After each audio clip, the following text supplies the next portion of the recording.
habits I have is going back and watching the program from last week. So, keep it fresh. Where did we leave off? And of course, hearing the comments that we made. We just had a really good discussion last week about the importance of teaching sound doctrine, which is what Titus was pointing out, or Paul was pointing out to Titus, and mentioning about the Cretans and how that they're liars and evil beasts and lazy gluttons. And because of that, you need to be on guard.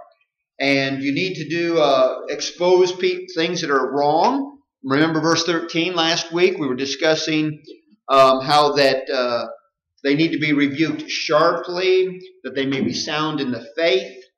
We mentioned about verse 14, not giving heed to Jewish fables and commandments of men who turn from the truth. How are we going to be able to do that? The obvious answer is, how are you going to be able?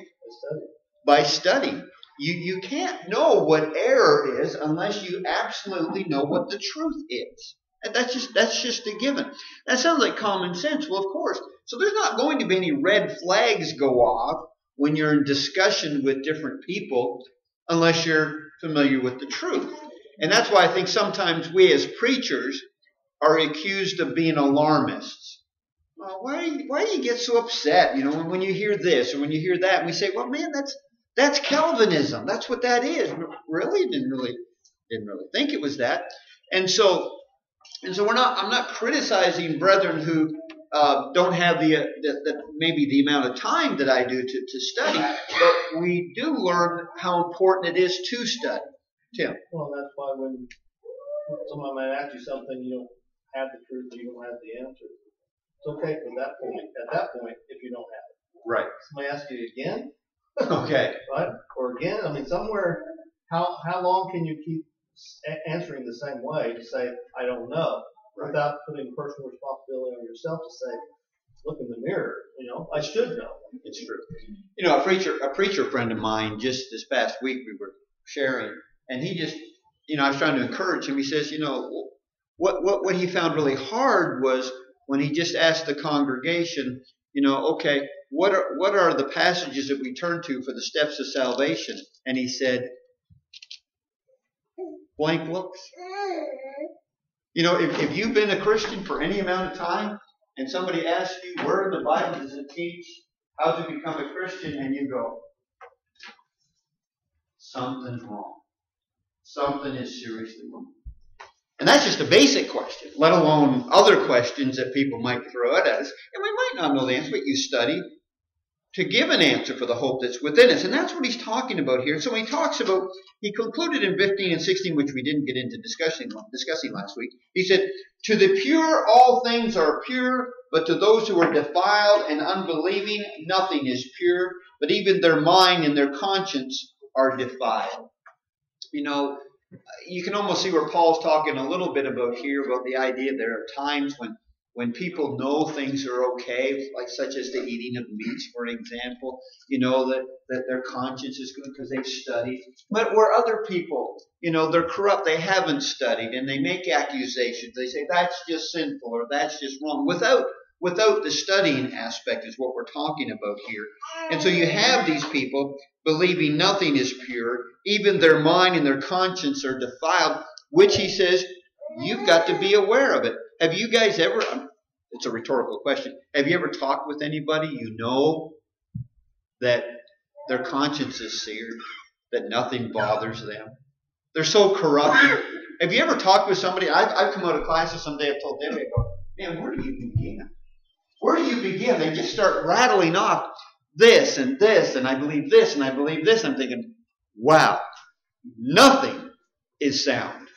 And you say to yourself, where do you begin?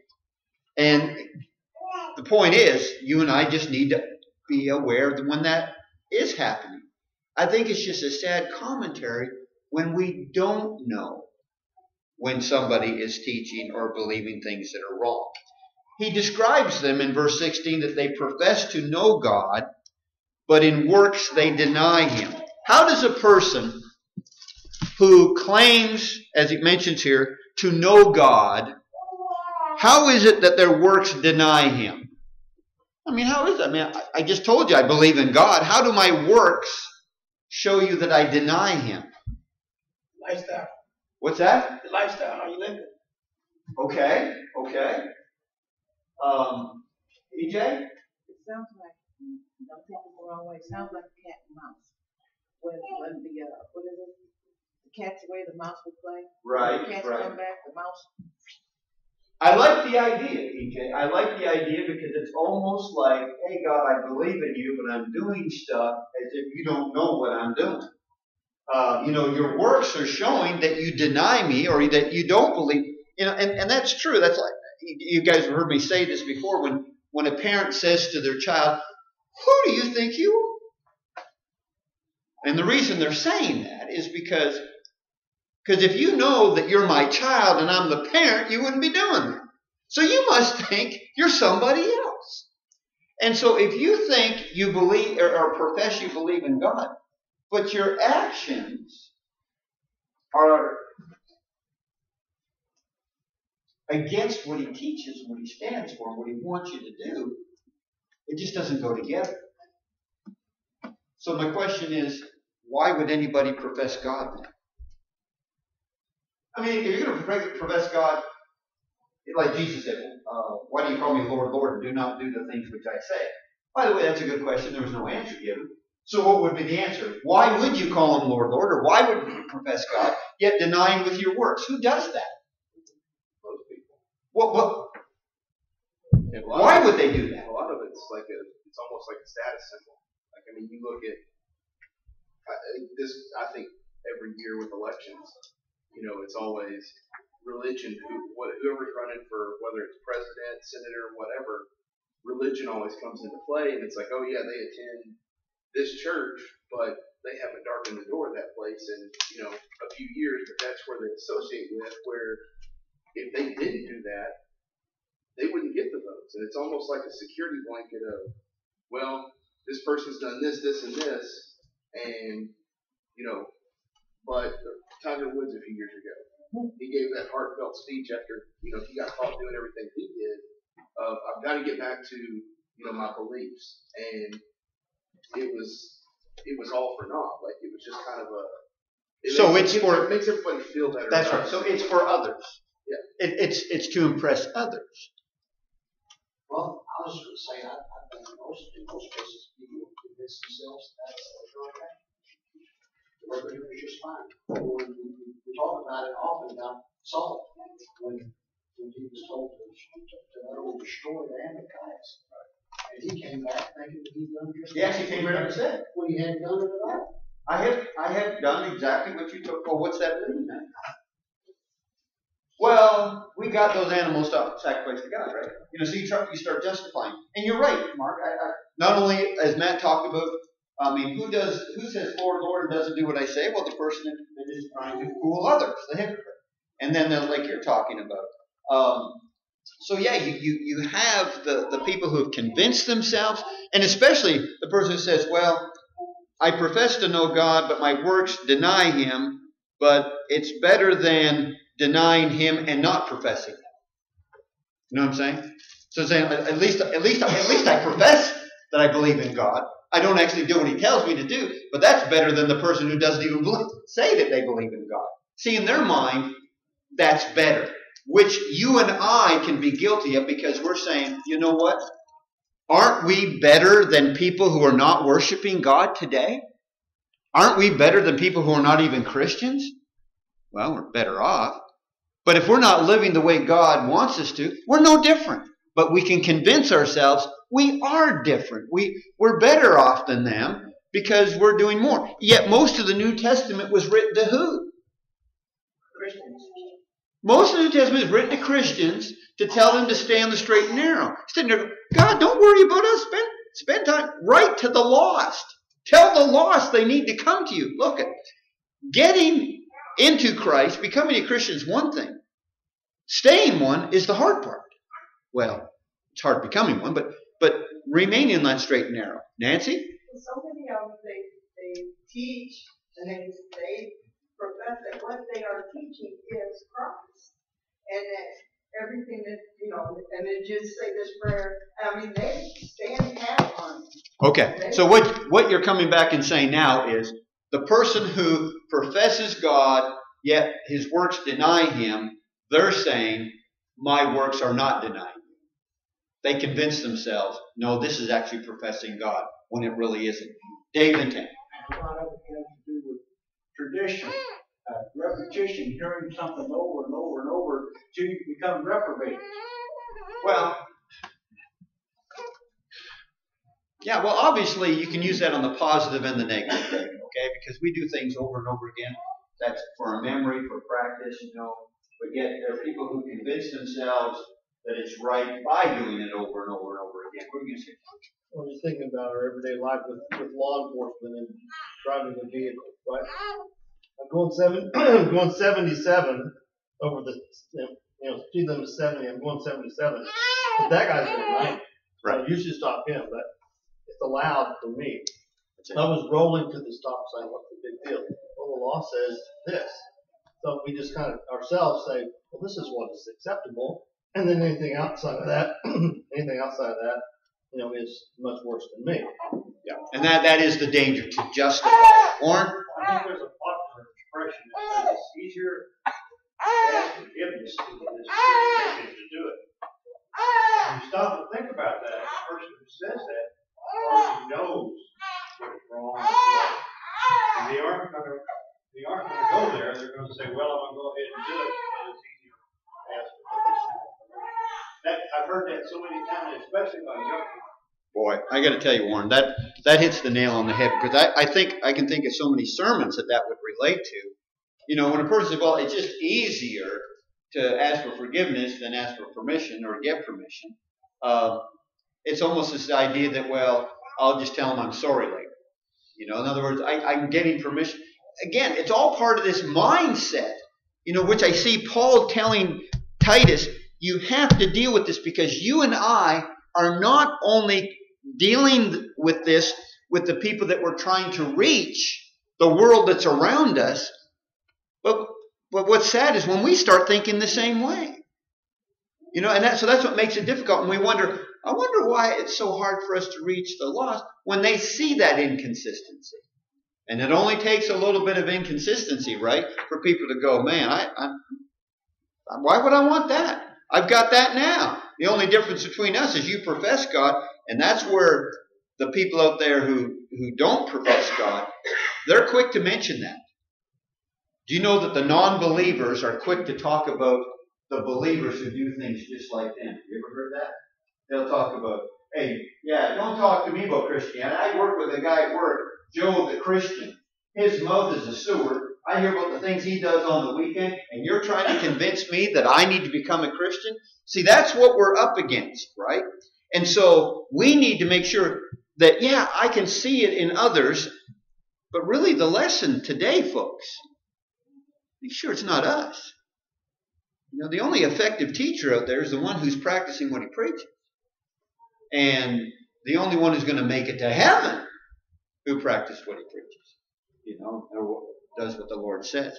Powerful stuff, Tim. I think that's the point when we're listening to a lesson. The lesson should always be in reference to what does this lesson mean to me? Not what does it mean to my brother, who I think maybe needs it more than me, or somebody else. Right. Family members, whoever. Right. I can only make application to myself. I can't make any application. I can't change anybody else's attitude or whatever. It can only be to me, and what can I do with this lesson, and how can I serve God better because of hearing the message. That's true. Because if we don't, Tim, if we don't do what you just said, we're just professing God. But we're denying. Because it's almost like I don't have to apply it. I'm already there. I've already reached it because there are people who are not even here today. I'm way ahead of them in the race. I'm actually worshiping God, and there are people sleeping in today. There's people, I drove past people who are golfing today. I'm way ahead of those guys. Really? Why do you think you're ahead of them? If you're not practicing what God says, there's no difference. Now, the sad part with the person that doesn't grow, what might you talk them into? If they learn there's no difference, then what might they do? Fine, I'll go golfing. Right? When you preach the truth, it draws them in, they change, or it drives them away. sooner or later that weakness, where they're trying to serve two masters, one starts to win. And then the bitterness sets in, the sermons, I'm not liking it. Tim, what are you going to say? Well, in that I'm here all the time, except for when I plan to do something I want to do that's going to cause me to miss services or whatever. Right. And I'm the one planning to do it. Right. Yeah. So 51 times out of the year I'm there on Sunday morning, but only once a year do I go do this and I'm gone. And if somebody brings it up, and points it out, are you kidding me? I have been faithful. See, it's like we're trying to impress those around us with our loyalty when we're just saying, here's the standard. Guys, you can do it. If somebody wants permission from you, they can do anything they want. You need permission from God. Remember what Warren just said. It's easier to get forgiveness than permission. And we need to be careful of that mindset. And so he says, they profess to know God, but in works they deny him, being abominable, disobedient, and disqualified for every good work. What a sad state to be in. We need to it's all about priorities here, but one thing I've learned from our first chapter study is that there's a clear contrast. I think that as time goes by, what happens with the black and the white? What happens over time? Everything's gray. Everything's gray. And the more you go that way, the more narrow-minded you are. The white over here. The light as opposed to darkness. The more you get towards the light, the more narrow it becomes. And people are not liking it. And of course, that doesn't appeal to the masses. And we know that. So, having said that, what's interesting, you guys are about to read, I'm going to get Mark to start the reading here in a moment. We're going to be reading the first 10 verses of chapter 2. And we're going to be noticing 4 categories. Okay? I want you to notice the older men, the younger men, the older women, and the younger women. Did we leave anybody out in the congregation? In any local congregation? Yeah, but members. Have we left any members out? No. So what we're learning here is, what we read here, it's the responsibilities that every Christian has. Okay?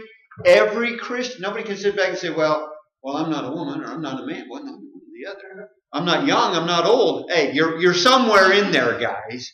I can sit here and say, well, I'm not old. Okay, well, are you young? Well, you're not as young as Katie is. Well, that's true. But I can't read this passage today. None of us can read this passage and say, none of it applies to me. If you're a Christian, he covers it right here. So let's listen to these 4 categories, 2 verses apiece. Let's zigzag through 10 verses. But as for you, speak things which are proper for sound doctrine, that the older men be sober, reverent, temperate, sound in faith, and love and patience. Likewise, teach the older women to be reverent in the way they live, not to be slanderers or addicted to much wine, but to teach what is good. Then they can urge the younger women to love their husbands and children. To be discreet, chaste, homemakers, good, obedient to their own husbands, that the word of God may not be blasphemed. Likewise, exhort the young men to be sober-minded. In all things, showing yourself to be a pattern of God by good works, and doctrine showing integrity, reverence, incorruptibility, sound speech that cannot be condemned, that one who is an opponent may be ashamed, having nothing evil to say of you. Exhort bondservants to be obedient to their own masters, to be well-pleasing in all things, not answering back, not pilfering, but showing all good fidelity and they adore the doctrine of God our Savior and all things. All right. Now, aside from the specifics, what did you see as the main point through all of this? All those 10 verses. There was a main point that Paul was driving home, that Titus is to drive home. What was it? You know what it is. We've been talking. Older to be example to younger. Younger should be looking at older for example. But But how is all that going to be accomplished? How is it all going to be accomplished? To preach it. Yeah. Teach it. I've done this every week of grabbing these. I have a feeling there's one the same way. Yep. Okay. These need to be put in the garbage. Okay. And let's try this. All right. Try some sound doctrine. He uses the word that there's a pattern that is there. Now, the sound doctrine, what do you mean by sound doctrine? Truth. The truth. There's no changing it, altering it in any way. It's pure. Okay? It's pure. And so what you're learning here is that not only do you have, and that was in verse 1, by the way, speak things which are proper for sound doctrine. And what you're going to be noticing here is that within all the 4 categories that were mentioned, when they hear the sound doctrine, what's the outcome? Think of the 4 categories and what they were told. So you hear sound doctrine, so the outcome should be practice it, do it, obey it. You see, the problem is when we spend so much time being students of the Word, we're putting it into practice. I mean, this is what's needed. There needs to be, when I think about this, I think about the kind of godly lives that are to be set. Now, I'm not picking on the ladies right now, but I'm going to say the older women. He said, older women, if you're going to teach the younger women to be this way, and be this way,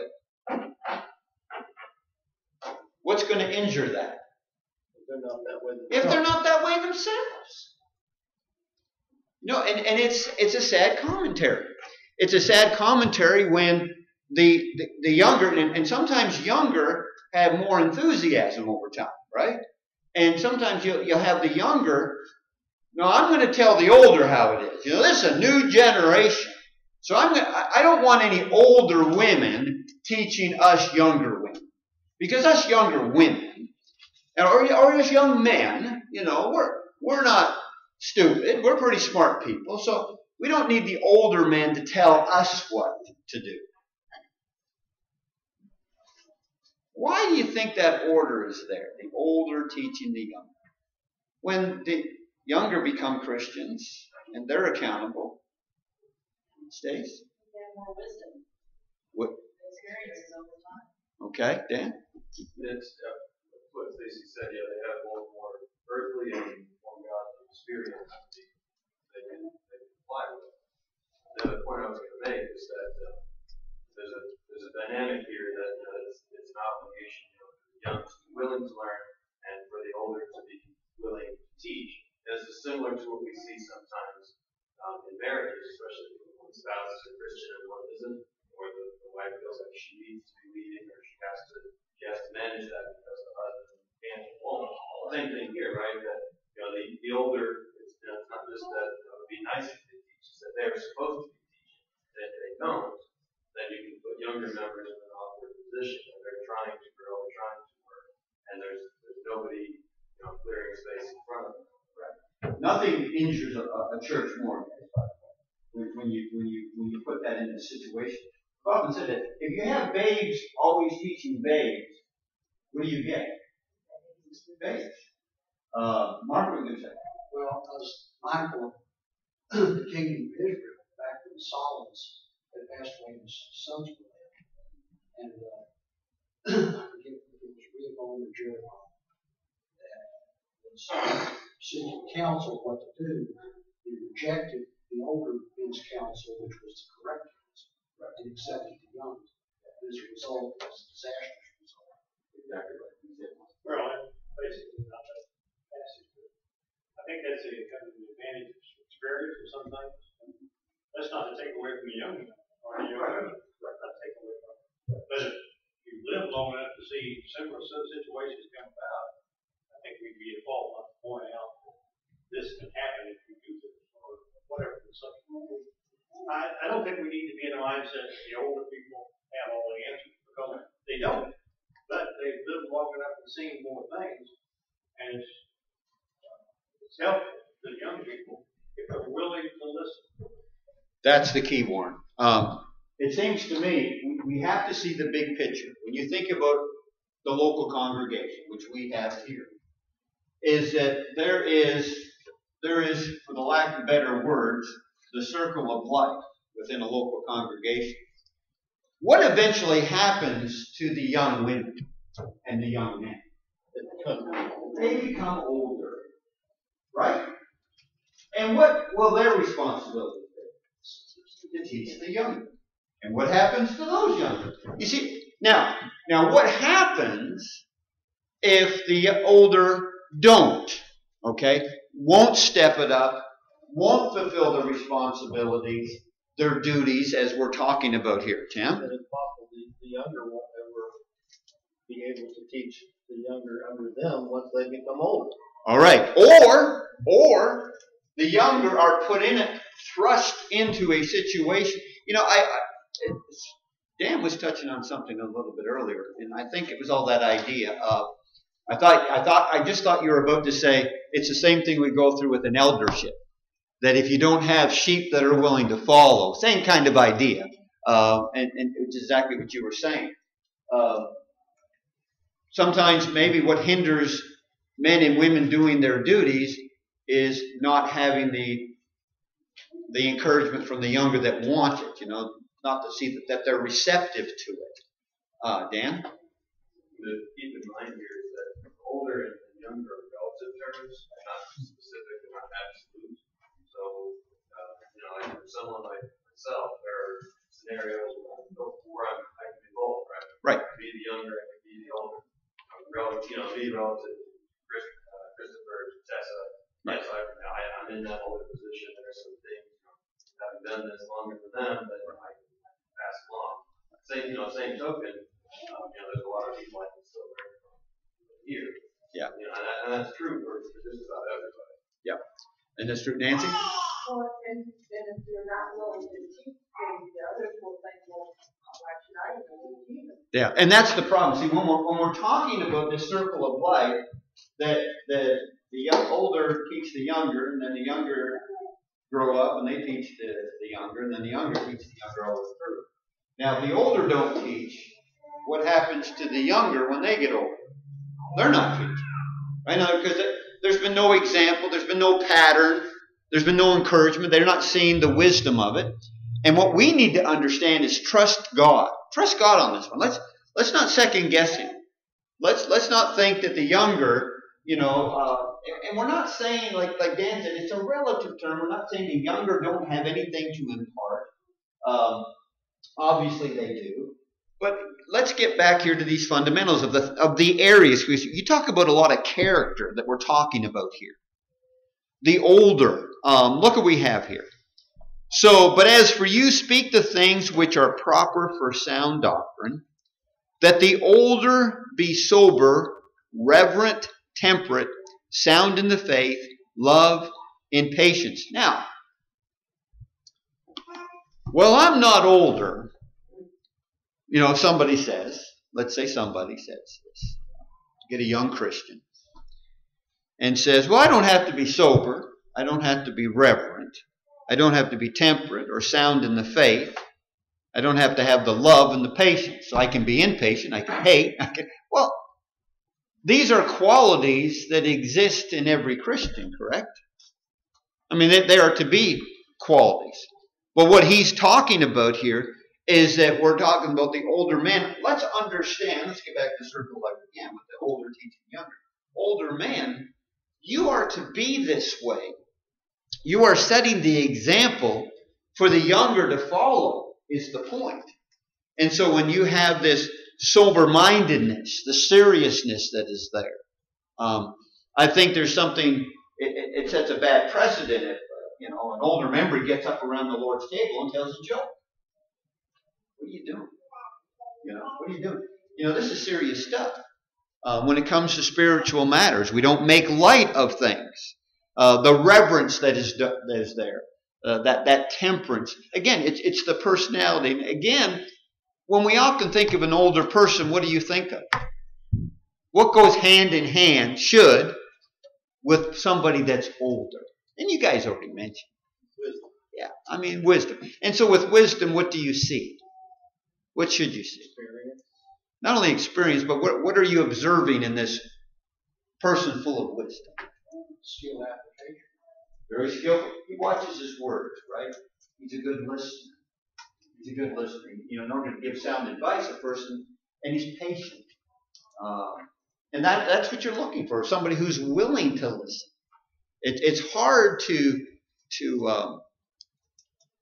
help somebody if you're not going to listen to them. Tim. Right. And then you get to the point sometimes where you have all these willing listeners and nobody's talking, right? So, and that's the problem. Is people are looking to you to lead in some area, and as an older person or a younger person, it's all subjective. Like Dan said, you might be younger but older in the faith than somebody who's older. That's right. So those That's true. situations. So That's true. people are always looking to you for some kind of responsibility. If you've done something, that they expect that you might lead again. Okay. You used the word that we talked about last week. We entered into our discussion last week by saying, what is it that local churches really, really, really need? And we used the word leadership. And that is on so many levels. And we talked about elders last time, and you don't wake up one day and you're qualified, but I'm going to tell you, you've been spending your time developing those qualifications, those leadership qualities, right? And so you have already demonstrated to the congregation in these areas that you're apt to teach. Well, we don't want a young person up here teaching. I mean, really? We don't want Dustin up here teaching a class? What happens if we never allow Dustin the opportunity to teach? Yeah, I mean, could he ever become an elder? I mean, if you don't develop your ability to teach, and that's just only one of many, right? But we as a congregation have to provide those. And so what I'm saying here is that just because the older men teach the younger ones, we're not saying that the younger can't teach the older. We're not saying that. There are situations where they do exert their abilities and they teach and they provide insight. Let's face it, sometimes that generation gap is there, and people teach me things. This is a smartphone, and there are things people can educate me a lot on, right? And so that respect needs to be there. That's all part of it. Of this, of understanding your roles, and ultimately in all of this, let's keep in mind the way God wants things. Just reading through here where the older men do certain things and the older women do certain things, and the younger, it doesn't mean that men are just to do these things and women are to do these things. I mean, they're applicable in both cases, like even the things that are listed under women or men. You can do all those things, not just these are the 5 things that women do. These are the 5 things that men do. That's exactly right. I mean, let's not narrow the scriptures like that, right? It's kind of like you go to a certain passage of talk about the works of the flesh, or remember it talks about and the such like, and there are a lot of things that are wrong. Let's not box it in. There's a lot in the Bible that talks about responsibilities of husbands and wives and those kind of things. Yes. But by and large, what Paul is telling Titus is what the local church needs. And I'm going to tell you guys, for this church to stay sound, for this church to be growing, we need to be focusing on the duties of the older and the young. Simple as that. And to not pass it off. We're just studying the Bible today, intellectually, without applying these things that he's discussing here. And so the older women, likewise, that they are to be reverent in behavior. It's easy to allow the world's views to come in here, the way they want things done in the world. And we're talking about the church. This is not a business. Sometimes people want to treat it like a business, and it's not a business. There are things that we do that we have to be organized about. I understand that. We have business meetings, and we have to do things properly. I get all of that. But we have to be careful of allowing the world's thought process to affect us. And so the older women, that they may be reverent, and I wanted to get back where it says in verse 4. I'll come back to verse 3, but it says that they may admonish the young women to love. You know, somebody might come in here and say, no, women need to admonish the young men. You know, that's their job. You know, let's not limit them to their duties. Oh, come on. We're all influencing each other here. We know that. So let's not lose sight of the big picture here of what Paul is exhorting Titus to teach and admonish the brothers and sisters. It's as simple as that. So it's just like us preaching here. Okay? That we want to admonish the young women. That's what they're supposed to do. To love their husbands. To love their children. I don't know about you guys. Does a woman have to be taught to love her husband and love her children? I mean, you would think what? That's natural. Right? You just think that's natural. Misty? There's a difference between the emotional effects of it and how you actually do it. Because there's no conditions put upon. Well, you know, I love them, you know, only if. Right? And I love my children only if.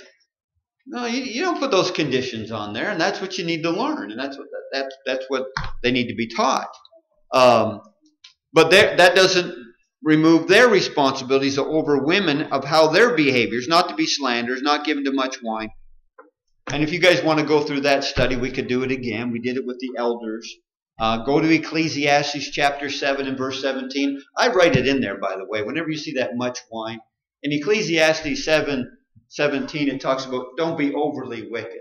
So what does that, if somebody wants to use this argument here that you can drink wine, what might Ecclesiastes 7:17 imply? You can be a little bit wicked, okay? But don't be overly wicked, all right? And so, if you want to do a study on wine, we can go over it again. We go to 1 Peter chapter 4. Tim? Well, my point, it's only the women who should do that, right? You're going to go to that point. Yeah, sure. Right? The men are okay because it doesn't say anything about that. Right, exactly. But just them. Yeah. Just, you know, and they miss the point of the example that they're to set and how to conduct themselves. And so when you talk about that, and teachers of good things, well, that good opens the floodgate to a lot of wonderful things. That they may admonish the young women. Now, when we talk about admonish the young, admonish, what's that mean? To admonish the young. Can a young woman say, hey, that's none of your business? That's none of your business. See, we're learning again when you admonish the young men. You know, for young, do you notice that, and you guys brought it up earlier, or well, Dan did, the respect that needs to be there.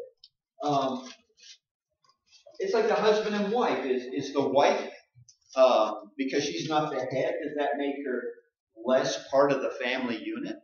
No, the husband has a job to do. His role is to be the head. That doesn't make her less human. That doesn't make her less important. There you have different roles to play. That's all there is to it. And when we go through a passage like this, I hope none of us, because it described every one of us in this reading in verses 1 through 10. When we read it a moment ago, I hope none of us were offended. I hope none of us would get upset about this. This is the order of things. This is what the Lord wants. But again, we're not going to do this without chapter 1 if we're not going to study, if we're not going to grow, and if we're not going to apply these principles. You know, we just need... I like the expression I've used in times past when I've been at congregation. I'll say, oh, I can remember Sister so-and-so. Man, she was like a patriarch. Yeah, I mean, don't you want to, you know, or brother so he was like a patriarch in the congregation.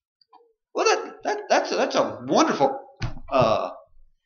compliment, and I would hope that we all would like to reach that and be leaders within the congregation and provide those roles, and I don't have to be in the forefront. You know, the sisters that I can, and there's a couple that come to my mind immediately, older ladies in the congregation that were just patriarchs. They weren't out in the forefront, but man, the stuff that they did behind the scenes, I mean, I just loved going visiting her and her husband every week. They were well up in years, but man, just the wisdom that was there and the things that they would impart and would take a young sister aside and talk to them, not yell at them, but to admonish them and encourage them to do the right thing. Just wonderful. Misty? Another translation uses encourage instead of admonish, and both of those imply the fact that the younger person has attempted to do something, whether they've done it right. So teaching isn't necessarily somebody getting up and lecturing, but you also have to let the younger people do it. Maybe they do it wrong, or maybe they don't do it quite right, but it implies that you've got to go up and encourage and teach. Kind of think of Barnabas with Paul. Sure. He encouraged the brethren to let him join them, but that also implies that he also let him teach. Right. And that's all part of it. And you have to love that. I mean, we should want that is what we're saying. We should want this within the congregation. We should want that from the younger and from the older. And because that's what family's all about. And we know that. And we appreciate that. And so if the older women are to teach the young one to be discreet and chaste and homemakers, good, obedient to their own husbands, that the word of God may be blasphemed, there's no sense to need to get defensive when we talk about what the older men were to teach the younger men to do, which we're about to get into in verse 6. If there was a ladies' class and an older sister was going to teach the younger ones how to be discreet and chaste and homemakers and that kind of thing, I mean, do the sisters need to go, I don't need to be taught that. Well, it's not like you're being told what you're doing is wrong. You can be told what you're doing is right, and you need to be encouraged. Continue on. Don't grow weary. And another thing that we haven't brought up, with the order that we have here, with the younger being taught by the older, what is it that the younger should be wanting? The younger wants advice. To be taught. Yeah, you've been down this road. I've known this. People have come up to me and told me how that they've gone to brother or sister so-and-so and just sat down with them and said, here's a situation. How would you have handled it? Or how did you handle this? And just get their insight. I think that what I'm learning from this 1 through 10 is, brethren, if we're going to make it to heaven, let's throw pride out the door. Let's just throw it out the door right now. Because we are a family, that we need one another, we need to help one another and encourage one another. Accept the roles that God has set in place here and step up to the plate. Step it up. Older, step it up. It's your duty. It's your responsibility. But you're not going to be able to do that unless you practice the things that you learn. That's what he was talking about. He mentioned, likewise, exhort the young men to be sober-minded in all things, showing yourself to be a pattern of good works and doctrine, in showing integrity, reverence, incorruptibility, sound speech that cannot be condemned, that one who is an opponent may be ashamed, having nothing evil to say of you. Don't get defensive if somebody older comes up to you and say, listen, you need to be a little more careful with your words. Be a little more patient. I think the younger generation, have you ever heard anybody just say, man, I hate him? You ever heard anybody say that? Yeah. And if you're teaching a Bible lesson, the older can take the younger man that just taught an invitation or a sermon and said, well, the next time you preach on that, you might not want to say, man, I just couldn't stand that guy. I hated him. Well, no, you hated what he did. You don't hate him. Okay? I know you didn't mean you didn't hate him, but that's the way it was coming across. And so we just advice. And the question we need to ask is, can you handle it? And can you give it? Because sometimes people are unwilling to give it because they're afraid of how it might be received. You know what? We might just well just take this, rip it out of our Bible and say, forget it, because that just doesn't work. Leadership in this congregation is just not going to work. Because people get so full of pride, they get their feelings hurt, they wear their feelings in their sleeves. You can't give them any kind of admonishment without them saying, great, I don't do anything right. That's like some marriages. that we don't get all upset when there's one little thing that we wanted. We're not having that tonight. Well, that's it. Our marriage is over. Well, no, that's overreacting. We don't do that. We just say, I just thought we were having this with it tonight, but that's no big deal. We go on. We as brothers and sisters, when I see the kind of godly behavior that we're supposed to exhibit, let's set the pattern. Wow, whoa, Jeff, shut up. We're way past. I didn't even hear it. We're cutting into our time, so we'll pick up there next week. Sorry about that, guys. Somebody needs to say, Chuck, got it, Chuck.